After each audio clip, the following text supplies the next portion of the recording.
قرآن و سنت میں اصول بتائے جاتے ہیں، پھر جب کوئی ایسی چیزیں جو ان اٹینڈڈ چھوڑی جاتی ہیں ان کو اہل علم جو ہیں کتاب و سنت کی روشنی میں سمجھ کے امت تک صحیح بات پہنچاتے ہیں۔ اصول تو اپنی جگہ طے ہیں، اس کو آپ مثال کے طور پر سمجھ لیں کہ اس وقت تمام مکاتب فکر کے تمام جید ایون ان کی پبلک اس بات پر اتفاق کرتی ہے کہ سگریٹ اگرچہ نشہ نہیں ہے کیونکہ اس سے ہوتا ہے، لیکن یہ گناہ اور حرام ہے، یا کوئی احتیاط میں بولے گا تو مکروہ تحریمی کہہ دے گا۔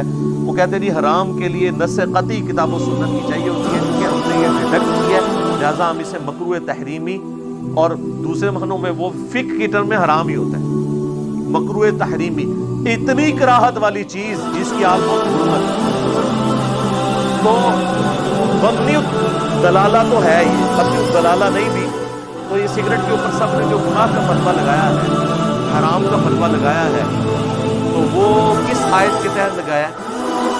سورۃ البقرہ کی آیت ہے، آیت نمبر ہے 195، وَلَا تُلْقُوا بِأَيْدِيكُمْ إِلَى التَّهْلُكَةِ، اپنے ہاتھوں سے اپنے آپ کو ہلاکت میں مت ڈالو۔ اگرچہ یہ آیت کا کانٹیکسٹ جو ہے وہ انفاق فی سبیل اللہ کے حوالے سے، کہ جو لوگ اللہ کی راہ میں خرچ نہیں کرتے ہیں نا، ان کو اللہ تعالیٰ نے ڈانٹا ہے کہ تم اللہ کی راہ میں خرچ کرو اور اپنے آپ کو ہلاکت میں نہ ڈالو، یعنی یہ اللہ کی راہ میں مال خرچ کر کے آخرت کے لیے اسٹور کرو۔ لیکن اس آیت کو خودکشی کے کانٹیکسٹ میں بھی یوز کیا جاتا ہے کہ جی خودکشی حرام ہے، قرآن کی اس آیت کی احادیث تو بخاری مسلم میں بہت ہے، لیکن قرآن میں اگر کہا جائے خودکشی کہاں پہ حرام ہے تو کہتے ہیں یہاں، حالانکہ قرآن کا کانٹیکسٹ تو یہ ہے، ڈیڈکٹ کیا ہے۔ خودکشی کے لیے تو آپ کہہ سکتے ہیں کہ احادیث الگ سے موجود ہیں، لیکن سگریٹ کے لیے تو احادیث بھی نہیں ہے۔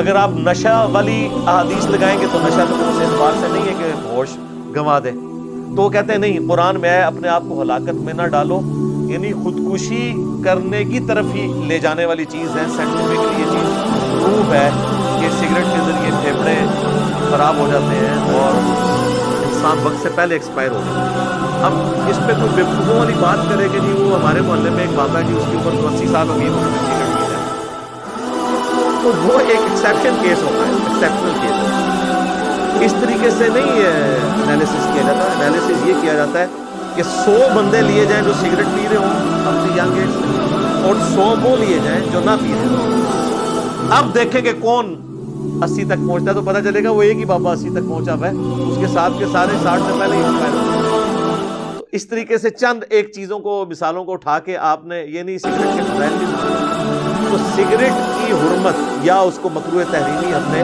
نہ قرآن و سنت کے دلائل کی بنیاد میں نہیں کیا، بلکہ ہم نے اس آیت کے تحت کیا ہے جو سورہ البقرہ کی آیت نمبر 195 ہے، وَلَا تُلْقُوا بِأَيْدِيكُمْ إِلَى التَّهْلُكَةِ، اپنے آپ کو خود اپنے ہاتھوں سے ہلاکت میں مت ڈالو۔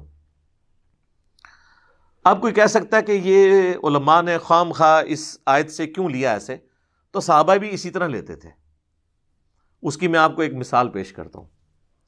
صحیح بخاری اور صحیح مسلم دونوں میں ایک حدیث موجود ہے کہ ایک عورت عبداللہ ابن مسعود رضی اللہ تعالیٰ عنہ کے پاس آتی ہے اور کہتی ہے کہ میں نے سنا ہے کہ آپ ایسی عورتوں پر لعنت کرتے ہیں جو عورتیں دانتوں کے درمیان گیپ بنواتی ہیں اور گندواتی ہیں، جو ٹیٹو بنوانا، اور چہرے کے بال نوچتی ہیں، جس کی آج کل ایک ماڈرن فارم یہ پلکنگ ہے۔ تو ان تینوں اعمال کرنے والی عورتوں پر آپ لعنت کرتے ہیں؟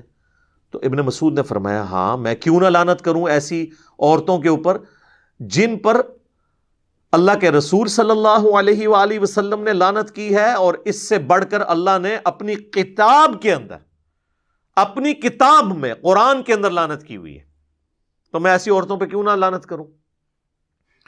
تو وہ عورت کہتی ہے کہ حضرت میں نے پورا قرآن پڑھا ہے، مجھے تو قرآن میں ایسی کوئی آیت نظر نہیں آئی کہ جس میں اللہ تعالیٰ نے ٹیٹو بنوانے کو یا دانتوں میں گیپ بنوانے کو یا چہرے کے بال اکھاڑنے کو حرام کہا ہو۔ اچھا، وہ چہرے کے بال عورت اکھاڑ سکتی ہے، اس پہ اجماع ہے، جو مونچھیں یا داڑھی نکل ہے، کیونکہ وہ فطرت کے خلاف ہے۔ مرد کو اللہ نے دی ہے، عورت کو نہیں دی۔ یہ ان بالوں کی ہے کہ جو بال اللہ نے دیے ہیں عورت کو، اور وہ جان بوجھ کے اکھاڑ دیتی ہے. تو جناب وہ ایک صحابیہ ہی ایسی بات کر سکتی تھی یا کوئی تابعی عورت ہوگی؟ وہ آج کل کی عورت تو اتنے وثوق سے نہیں کہہ سکتی کہ میں نے قرآن پڑھا ہوا ہے. یہاں پہ تو ہمارے بڑے بڑے علماء قرآن کو حدیث کہہ کے، حدیث کو قرآن کہہ کے بیان کر دیتے ہیں.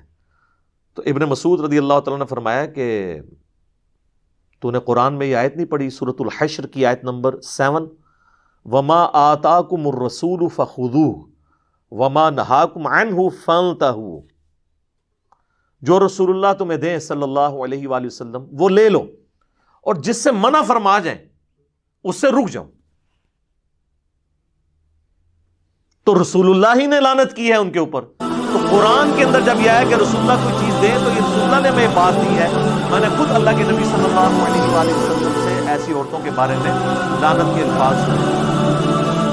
اچھا، آپ قرآن کھول کے سورۃ الحشر کی آیت نمبر 7 پڑھیں گے تو آپ کو پتہ چلے گا یہ آیت مال غنیمت کے بارے میں، کہ جو مال غنیمت میں سے حصہ رسول اللہ تمہیں دیتے ہیں صلی اللہ علیہ وآلہ وسلم وہ لے لو، اور جو کسی کو نہ دینا وہ برا نہ مانا کرے، کہ اللہ کے نبی علیہ السلام کی آپ نے اتباع کیا.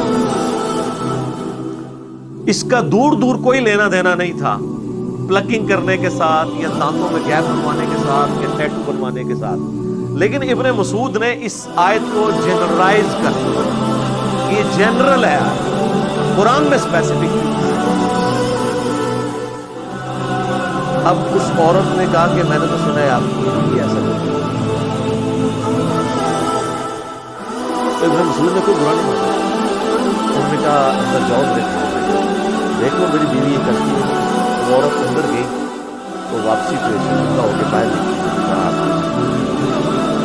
یعنی صحابہ کے زمانے پہ بھی صحابہ کی بیویوں کے بارے میں عجیب و غریب باتیں مشہور ہو جاتی تھی. یعنی پراپوگنڈا کتنی بری چیز ہے. ابن مسعود نے پھر ایک جملہ بولا، انہوں نے کہا کہ اگر میری بیوی یہ کرتی ہوتی تو وہ پھر ابن مسعود کی بیوی نہ ہوتی، کہ جو اللہ کے نبی کی نافرمان ہو وہ ایسی عورت میرے ساتھ ہو سکتی ہے. اس نے پوری زندگی حضور کے اسلام کے ساتھ گزاری رضی اللہ تعالیٰ عنہ علیہ السلام. تو اس آیت سے یہ پتہ چلا کہ صحابہ اکرام علیہم رضوان آیات کو جنرلائز بھی کر لیا. اسی کے تحت ہم نے سگریٹ کو اس کیٹیگری میں فال کیا ہے جو سورہ البقرہ کی آیت نمبر 195 ہے، وَلَا تُلْقُوا بِأَيْدِيكُمْ إِلَى التَّهْلُكَةِ. یہ میں نے آپ کو بنیاد اس لیے بنائی تاکہ آپ کو آگے پتہ چلے کہ ہمارے ائمہ اکرام نے اگر قرآن کی کسی آیت سے مسٹربیشن کو حرام قرار دیا ہے تو وہ بالکل صحابہ کے طریقے کے اوپر ہے. یہ کوئی انہوں نے اپنی طرف سے چیزیں انوینٹ نہیں کی ہیں، دین کے اندر داخل نہیں کی ہیں.